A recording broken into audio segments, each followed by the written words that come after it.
Paskah itu kematian Tuhan Yesus Kristus. Dia rela mati untuk menyelamatkan, menebus, dan memberikan hidup yang kekal dalam kerajaan sorga.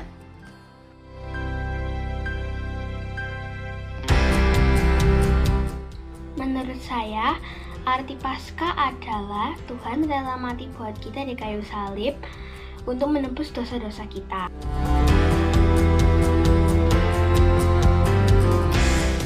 Paskah berarti di mana Tuhan Yesus mati dan kita mendapatkan pengampunan dari Tuhan sendiri.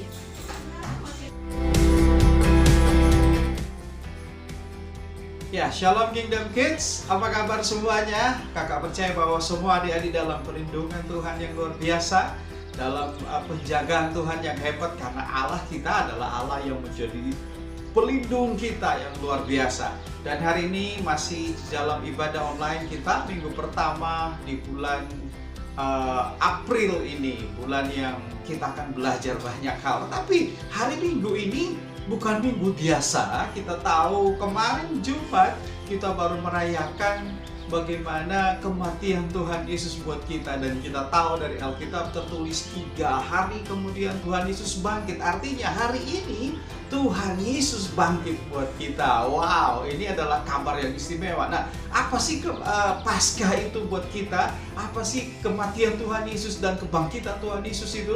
Kalau bagi orang Israel, mereka merayakan Paskah itu pada saat mereka ingat cerita orang Israel di waktu mereka di Mesir, mereka dianiaya, mereka diperbudak di Mesir, mereka dibikin sesukanya orang Mesir. Tetapi waktu itu mereka akhirnya keluar dari Mesir. Musa bawa mereka keluar dari Mesir dengan 10 tulah yang terjadi. Dan pada hari terakhir ketika mereka akan keluar, dan Musa bilang, kamu harus potong domba, harus disembelih dombanya. Kemudian dombanya itu harus domba yang bagus, bukan domba yang cacat, tapi domba yang bagus, yang tidak patah, dia punya tulang-tulang, tidak ada penyakit apa-apa, domba yang bagus. Kemudian domba itu dipotong dan darahnya ditaruh di pintu. Ingat ya, kalian pernah pelajari tentunya itu, ada darah taruh di pintu kiri, pintu kanan, dan atas. Itu mereka merayakan Paskahnya mereka di situ. Tetapi bagi kita orang percaya kepada Tuhan Yesus, darah yang domba itu sebenarnya menggambarkan kematian Tuhan Yesus atas dosa-dosa kita. Dan itu sudah terjadi 2000 tahun yang lalu. Hari ini kita hanya merayakan kebangkitan Tuhan Yesus yang sudah terjadi dalam hidup kita. Nah, kakak paling tidak punya 2 hal aja sederhana yang kakak ingin bagikan kepada adik-adik tentang apa keuntungan kita ketika Tuhan Yesus bangkit, ketika Tuhan Yesus hidup bagi kita. Apa keuntungannya? Yang pertama, ketika Tuhan Yesus bangkit artinya begini. Satu, bahwa kita juga bangkit bersama dengan Tuhan Yesus. Kita juga, waktu Tuhan Yesus mati, kita juga ikut mati dengan Tuhan Yesus. Dan ketika Tuhan Yesus hidup, kita juga hidup dengan Tuhan Yesus. Adik-adik tahu di dalam Roma pasal 3 ayat 23 dikatakan begini, semua orang, termasuk Kak Michael, termasuk orang tuanya Kak Michael, nenek buyutnya Kak Michael, atau anak-anaknya Kak Michael, di dalam Roma pasal yang ketiga ayat 23 dikatakan semua orang telah berbuat dosa dan kehilangan kemuliaan Allah. Kita semua sudah berdosa, semua orang.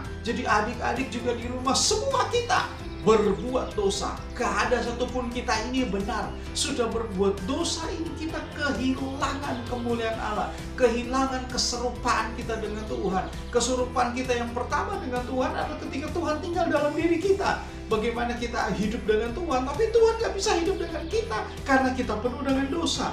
Dan dalam Roma pasal 6 ayat 23 juga dinyatakan begini, upah dosa adalah maut. Jadi semua orang yang sudah berbuat dosa itu, semua kita yang sudah berbuat dosa itu, kita itu sedang ngantri untuk menerima akibat dampak dari dosa. Ada yang sakit penyakit, ada yang kena berbagai macam tulah, kesulitan hidup, dan berbagai macam dampak akibat dari penyakitan itu, dari kutuk itu atau kutuk dosa itu. Banyak sekali akibatnya, dan pada akhirnya adalah mati selama-lamanya. Upah dosa adalah maut. Tapi ujungnya dari kalimat itu dari Roma pasal 6 ayat 23, tetapi kasih karunia Allah adalah hidup yang kekal. Nah, disinilah kuncinya. Jadi ketika kita sudah punya, ketika kita sudah punya dosa, hidup kita punya dosa, kita akhirnya harus mati, dan Tuhan Yesus tersalib buat kita. Kemarin Kak Naomi sudah bagikan bahwa Yesus itu sudah mati buat kita, tetapi Dia hidup buat kita, dan kita hidup buat Dia. Dan Kak Naomi katakan bahwa hidup kita ini sudah dibayar dengan lunas. Jadi waktu Dia mati buat kita, dan Dia hari ini kita rayakan Dia bangkit buat kita, artinya bahwa semua dosa kita sudah selesai. Dia bangkit membuktikan dosanya kita semua sudah terbayar dengan lunas.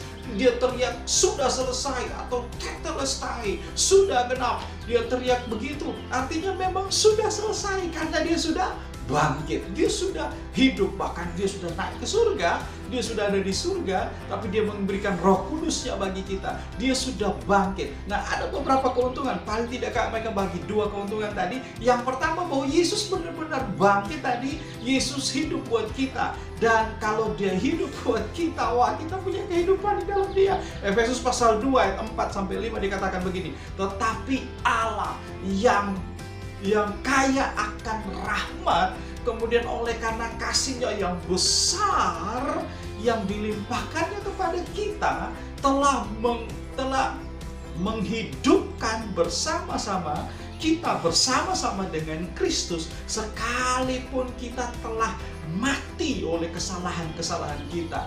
Oleh kasih karunia kita diselamatkan. Jadi dikatakan bahwa kita itu oleh kasih karunia Tuhan Yesus yang besar, oleh rahmat yang kaya itu, telah membuat Yesus itu mati. Kita itu mati bersama dengan Yesus, dan kita juga dibangkitkan atau dihidupkan bersama-sama dengan Yesus. Jadi satu, bahwa kita hidup bersama-sama dengan Tuhan Yesus. Dan Roma 4 ayat 25 dikatakan bahwa Yesus yang telah diserahkan sebagai pengganti pelanggaran kita itu telah dibangkitkan untuk pembenaran kita. Jadi ketika Yesus mati, Yesus mati, dan Dia mati bersama-sama dengan kita. Dia bangkit juga, Dia bangkit bersama-sama dengan kita. Dia hidup bersama-sama dengan kita. Kita hidup di dalam Dia. Wow, luar biasa. Jadi kita sekarang lagi kita tidak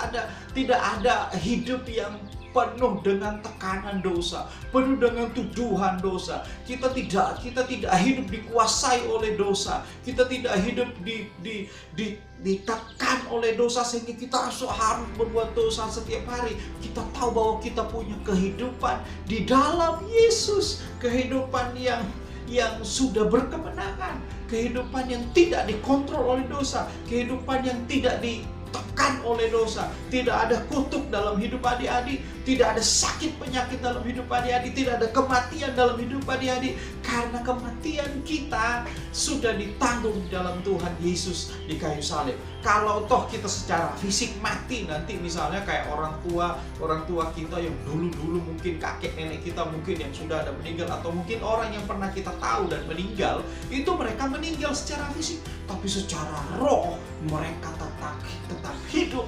selama-lamanya di surga kalau mereka terima Yesus. Sebab Yesus berkata begini, akulah kebangkitan dan hidup. Yohanes pasal yang ke-11 ayat yang ke-5. Dia bilang, aku ini kebangkitan dan aku ini hidup. Makanya dia memang harus hidup. Dia gak boleh mati. Karena kalau dia mati, kata Paulus, sia-sia kita punya kepercayaan. Gak ada gunanya kita mau percaya kepada Yesus. Tetapi karena Dia hidup, kita punya kepastian keselamatan akan Yesus. Haleluya. Jadi yang pertama, keuntungan kita adalah kita bangkit bersama dengan Tuhan Yesus. Kita gak mati selama-lamanya, tapi kita bangkit bersama-sama dengan Tuhan Yesus. bangkit. Tidak ada kematian dalam hidup kita. Kalau hari-hari ini adik-adik berpikir ada kematian, kakak mau kasih kabar baik buat adik-adik. Tidak ada kematian dalam hidup kita. Tidak ada kematian dalam hidup kita. Yang kedua adalah begini, setelah kita hidup di dalam Dia, tentunya kita punya hidup ini bukan hidup yang lama, bukan hidup yang dulu-dulu, bukan hidup yang dikuasai oleh dosa dan selalu punya kecenderungan berbuat dosa. Kita hidup di dalam Yesus, hidup yang baru. Yang kedua, kita punya kehidupan yang baru di dalam Tuhan. Haleluya. Haleluya. Ini kehidupan yang nyata. Dalam 2 Korintus 5 ayat 17 dikatakan begini. Jadi, siapa yang ada di dalam Kristus, ia adalah ciptaan baru, yang lama telah berlalu, sesungguhnya yang baru sudah datang. Apa itu yang baru? Yang baru adalah hidup yang dikuasai oleh Roh, hidup yang dipimpin oleh Roh, hidup yang bersama-sama dengan Tuhan, hidup yang ada di dalam Tuhan, hidup yang penuh kemenangan, hidup yang bersama-sama dengan Tuhan Yesus setiap hari. Ada pembaharuan hubungan dengan Bapa. Dulu kita nggak boleh ketemu Tuhan. Kalau kita ketemu Tuhan, waduh, mati kita. Kenapa? Karena dosa semua. Upah dosa adalah maut. Tapi sekarang firman Tuhan berkata kita penuh keberanian untuk datang memuji Tuhan. Kita menyembah Tuhan, bersyukur kepada Tuhan. Dan kita hidup dipimpin oleh Roh. Kita dikasih kemampuan oleh Roh. Roh Kudus ada dalam kita dan Dia kasih kemampuan untuk kita. Supaya kita tidak berbuat salah. Kita menjadi anak-anak yang taat. Dari mana kita taat? Karena Roh Kudus bilang, ayo taat yuk. Kita mulai taat. Ketika mama bilang bangun, papa bilang bangun, orang tua kasih ajari kita sesuatu, bangun pagi, ayo belajar. Kemudian kita mulai taat. Adik-adik tahu kalau kita taat itu sebenarnya bukan karena kita kuat, tapi karena Roh Kudus yang kasih kita kemampuan untuk ambil keputusan dan bertindak untuk taat. Nah, kalau kita taat, sebenarnya kita sedang hidup di dalam Roh Kudus. Ya, itulah kehidupan baru kita. Dan kehidupan yang baru itu adalah kehidupan yang hidup yang penuh dengan kuasa. Wow, penuh dengan kuasa. Kakak pernah ceritakan ke adik-adik bahwa kakak pernah berdoa, hujan berhenti. Kakak pernah berdoa teman kakak di Medan dulu yang sakit itu sembuh. Kakak bahkan pernah berdoa untuk dirinya kakak sendiri. Dulu di belakang kuping ini ada benjolan, kakak berdoa dalam nama Yesus sembuh. Artinya kita punya kuasa. Kita punya kuasa. Kebangkitan Tuhan Yesus memberi kita kuasa yang luar biasa, yaitu Roh Kudus. Hari-hari ini adik-adik di rumah, kalau ada yang adik-adik merasa, ini sebuah kematian, dalam arti begini, aku mau belajar kok males, aku mau belajar kok nggak ngerti-ngerti, aku kok sakit-sakitan terus, kok ini jadi sulit, begini jadi berat, begini jadi susah, semuanya nggak enak. Bilang begini, dalam nama Tuhan Yesus ada kehidupan. Wah, dalam nama Yesus ada pembaharuan. Sebab Tuhan kasih kita kuasa. Jangan biarkan adik-adik sakit, cuma mengeluh, aduh sakit ini, aduh kepalaku pusing, gigiku sakit. Perintahkan dalam nama Yesus, bilang sembuh, dalam nama Yesus sembuh. Ini kabar baik buat adik-adik. Jangan mau kalau kita sakit, kita bertahan aja dengan sakit. Tapi berdoa dan katakan dengan kuasa Yesus. Tuhan Yesus sudah kasih adik-adik kuasa loh. Katakan dalam nama Yesus sembuh. Sebab Dia mati buat kita, Dia bangkit buat kita, dan Dia kasih kuasa buat kita. Kuasa Yesus. Tapi kalau misalnya sakit gigi, adik-adik mana sikat gigi? Ya belajar sikat gigi, ya kan? Belajar sikat gigi. Kalau ada obat, ya minum obat, bilang dalam nama Yesus, obat ini Tuhan pakai untuk menyembuhkanmu. Dalam nama Yesus minum. Dan percaya Tuhan Yesus adalah jawaban buat kita. Apapun masalah kita. Kabar baik sekali lagi buat adik-adik. Kita hidup di dalam Kristus, kita dibangkitkan dalam Kristus, dan kita punya kehidupan baru di dalam Yesus. Amin. Dan kakak ingin berdoa buat adik-adik semua di rumah. Kakak percaya bahwa adik-adik akan mempraktekkan firman Tuhan ini. Adik-adik akan menyatakan kehidupan Yesus dalam hidup adik-adik, oke? Dan kita akan berdoa bersama-sama. Oke, mari kita tutup mata sebentar.